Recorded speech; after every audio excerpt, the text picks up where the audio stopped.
So the story of the Big 8 really begins in 2015. I was lucky enough to acquire about 100 acres in southern Illinois through a family friend. And basically we ran a bunch of cameras on this property the year before and figured I had amazing genetics. And there was also a little field right smack dab in the middle. It was about 1 acre big. And Chase and I, my brother-in-law, figured if we planted that, we'd really be able to hold some deer in there.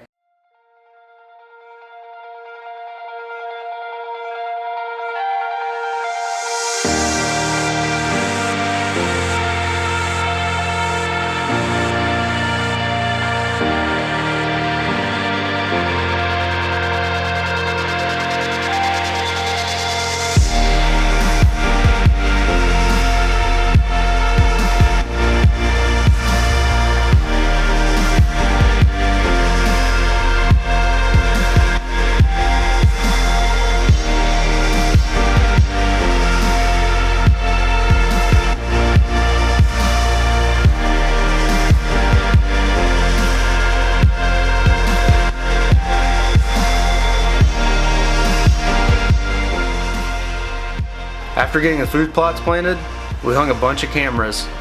Turns out the first 2 bucks that we ever had pictures of was the Big 8 and another buck that he ran with quite often, which was another buck that we named the Twin 10. I had quite a few encounters with the Big 8 during that season.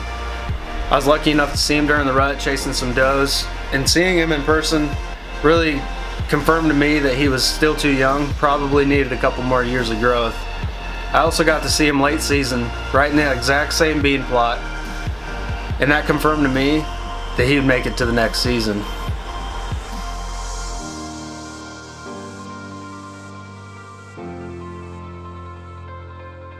So fast forward to the 2016 season, we had really high hopes for this deer, and sure enough, we started getting pictures of him in the summer and he blew up into the huge mainframe 8-pointer. As we got more and more pictures of him, we kind of figured out that he was really still only 4 years old, and I decided to focus on different farms and hunt different deer and just kind of let him live and hopefully see him the next year.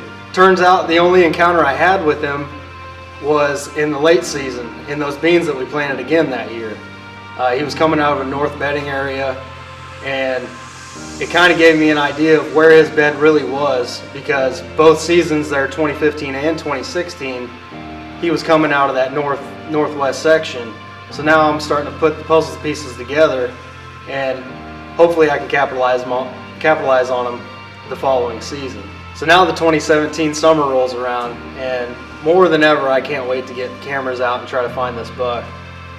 And it had to be about mid-July I start getting pictures of him, and he just blew up. Just a massive, huge, wide 8-pointer mainframe with some little kickers on him now.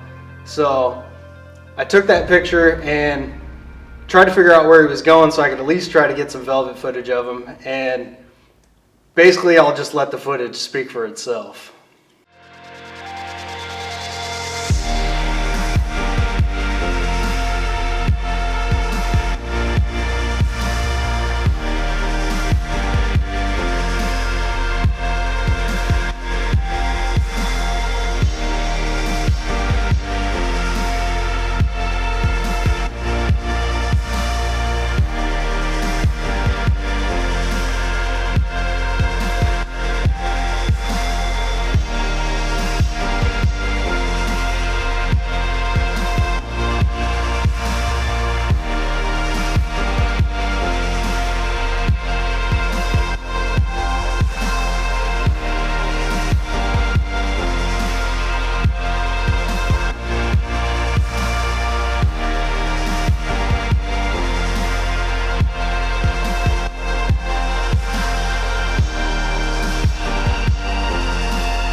Today we're talking trail cameras, and we're not talking about trail cameras specifically. We're talking about organization of your SD cards. So what I like to use is just little pouch. I think I've got it from Walmart. It's just got 3 different sections on it. I know they make different card holders and so forth, but I really like this one because what I'll do is I'll put the used SD cards that I just pulled from the trail cameras in the front section. The middle section I'll keep all my blank SD cards in here, whether that's for my trail cameras or for my video camera. And then in the back, the Radix PS1 and the PS2 both take micro SD cards, so I go ahead and put those in the back. You know, you can organize it however you want, but that's really helpful. I always have this with me at all times in my backpack while I'm hunting or when I'm checking my trail cameras.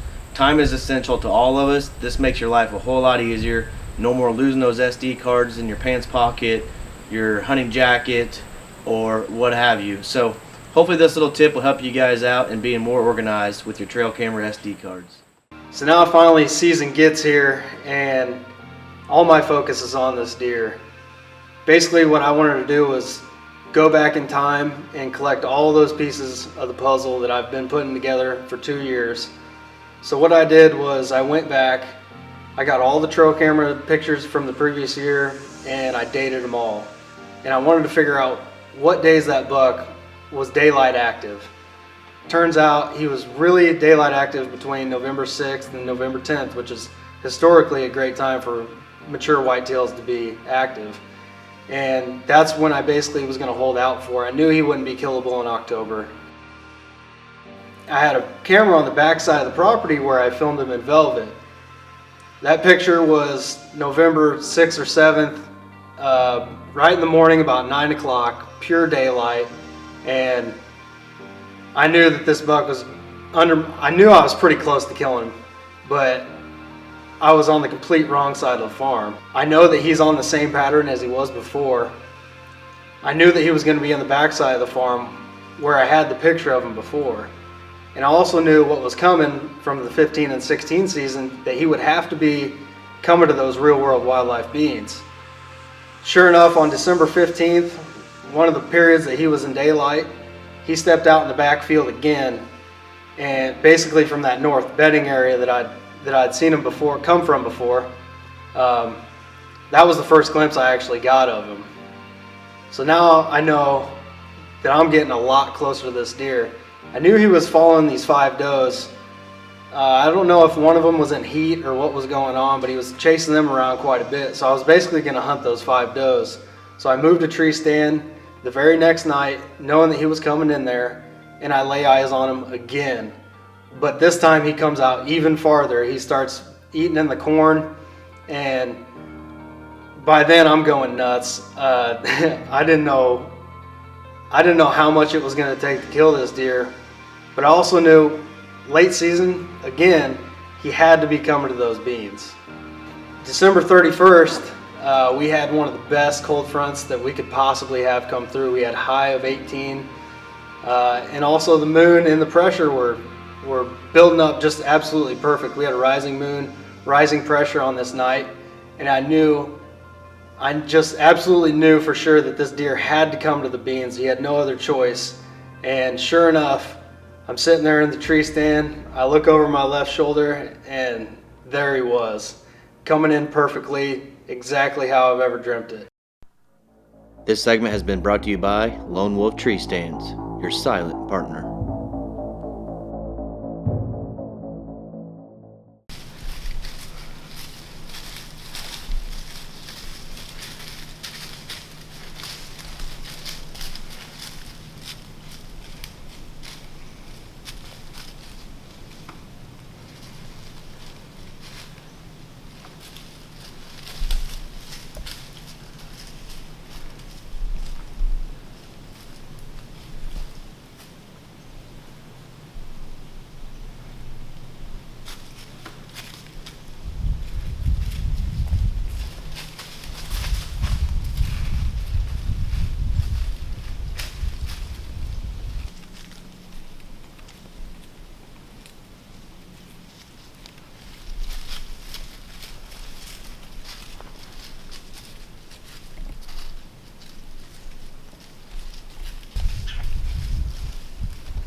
Matt.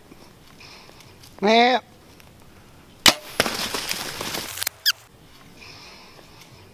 Matt.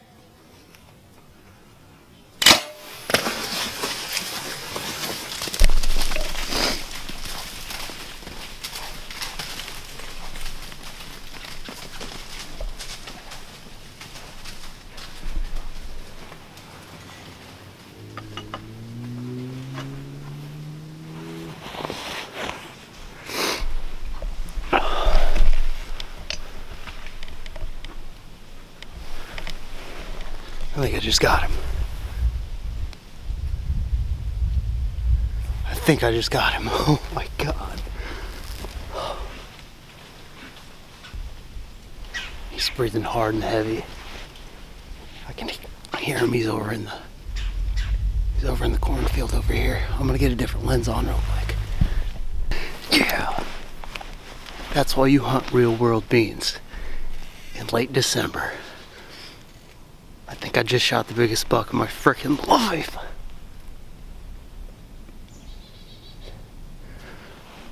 I can't see him right now, but I can hear him over there going. I mean, it's a 20-25 yard shot. I mean, it's right there. Absolutely perfect. I've been hunting those deer so freaking hard this year. I'm shaking because it's cold, but I'm also shaking because I just killed the biggest deer in my life.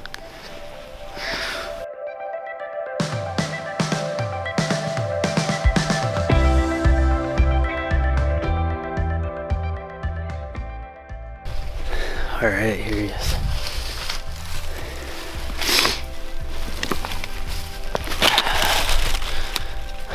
Here he is.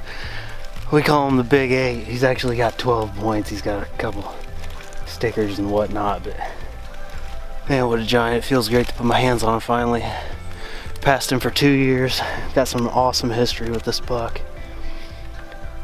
And the real world wildlife beans, we've planted them for 3 years now. When it gets cold, they have no other choice. It's I think a high of 20 today, and yeah, I have pictures of them in here all year, but a couple times in daylight in the morning. Had them in the back bean field a couple times in the last couple weeks. I knew it was just he was bound to make a mistake, and we just get the cold weather. We had rising pressure tonight. I think it was like 30.4, which is really, really high. And the next couple days are supposed to be even higher, but it doesn't matter now because it's over. But here he is. I gotta go get Chase and have him help me drag him out. So I got Chase back here with me to do a little recovery footage, and 3-year quest is finally over. I kind of played the scenario over in my mind that he'd be walking out right where he did into the real world beans, and it all came true tonight. Pretty much had the perfect conditions. Got moon rising, high pressure, pressure's rising, and it's about 20 degrees. I'm glad it came out early because my toes were already freaking cold, but I'm just happy to be able to lay hands on him. I've been dreaming about this buck for I don't know how long. Chase seen him a couple times. I seen him a couple times, and he just kept eluding us, but you just gotta keep after him. Most people are done bow hunting by now, but this is one of my favorite parts of the year, especially when you've got food, and it's all over now. Now I'll get to go up on the wall and I get to brag about them. So heck yeah, can't wait for the next one. Serious land managers do everything they can to grow and harvest the biggest bucks possible. Maximizing herd health is part of any good management plan. Real World's exclusive Expect Healthy Deer technology is a true game changer. Developed by professional animal nutritionists working with captive deer breeders, Expect Healthy Deer technology can help your herd by enhancing the immune system, repelling insects, improving survival from disease outbreaks.